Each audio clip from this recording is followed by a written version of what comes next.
And she asks, how much do I need to edit a PLR before selling? I am thinking mainly the cover and maybe adding my website or name. And of course, reading it to make sure it sounds like I want it to sound. And you know what? I think she's got a really solid plan there. How much do you need to edit? You don't have to edit it at all. You can put it out there exactly how it is. And often that's exactly what I'll do, right? It depends on what you're trying to do. Maybe if you're adding it as content to a membership site, you will be less concerned about uniqueness. You might just add your logo if you feel like it. If you're feeling super lazy, you just might not add your logo and the sky will not fall. It won't fall, I promise. If you're trying to create maybe a more high ticket item and customizing it more to your audience, then obviously you're going to go a little bit further with that. And what I love is that Kathy said the part about reading it to make sure it sounds like I want it to sound.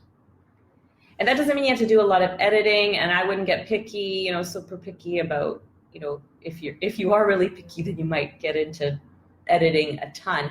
But, just adding personal stories, adding quotes or things that are meaningful to you or that will be meaningful to your audience, things that you've gone through with your clients or personally, adding those kinds of things, making sure that, PLR tends to be kind of quite generic. So usually there's not very strong opinions in it, but there can be. Make sure the opinions jive with what you want. But what you do is completely up to you, and there's no rules. And even if you're publishing it to, because she's talking about ebooks and things like that, that's why she's talking about the cover, right? And we don't do a lot of articles. Even if you're doing articles on your website, the same thing applies. I know a lot of people talk about, you have to edit it, you have to do this because of search engines and things like that. Well, I say it still depends, because if you want search engine traffic, you're going to need a lot of original content as well. You'll be able to use PLR to I've generated traffic with PLR, done very few edits.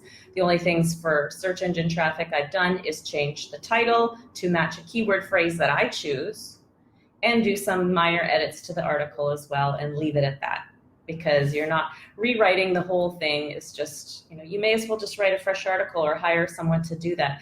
I know when I owned a ghostwriting business that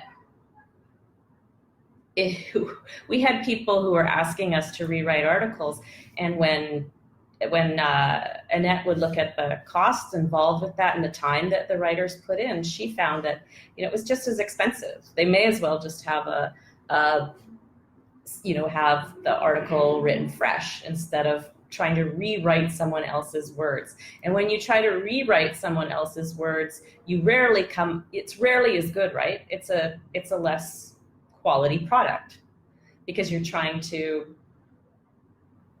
change things for the sake of change, not because they have to be changed, if that makes sense. So also people worried about, search engines or something, seeing that there's this PLR content. The internet is full of duplicate content, right? News sites have the same stories. And now that they can read images are the same, all over the place too, right? That do what's good for your audience. Don't worry about search engines. What you don't want to do is build up a bunch of sites, probably with all the same content, repeating, when you look at the definition of duplicate content for Google, it's a lot of people who create multiple sites and they'll change certain keywords to target different states or locations, or, they're trying to manipulate stuff to get traffic. Google doesn't care if you publish the same interesting article that someone else has published as well, or a bunch of people have published as well. Maybe they won't drive a bunch of traffic to it, but they're not going to care. So always keep your audience in mind and personalize your content as much as you can. Same whether it's reports, ebooks, articles, whatever it is. The more you can connect with your audience and know what they like, that it's easier for you to do this. And you should be doing that whether it's original content or when you feel it's appropriate for your PLR content. All right, well, I'm glad you guys joined me, and I'm gonna put that up for Kathy. And in the end, there's no rules. That's kind of how I run everything. Do what works. do what makes sense in the situation. Stop worrying about like following a certain pattern. You'll start to learn what works, what your audience responds to. A lot of our content, I will tell you, is awesome right out of the box, and that's not me just talking, right? It's good quality content that your audience is going to appreciate. Maybe if you're putting your actual personal name on it, you might need to personalize it, but otherwise I think you're good to go.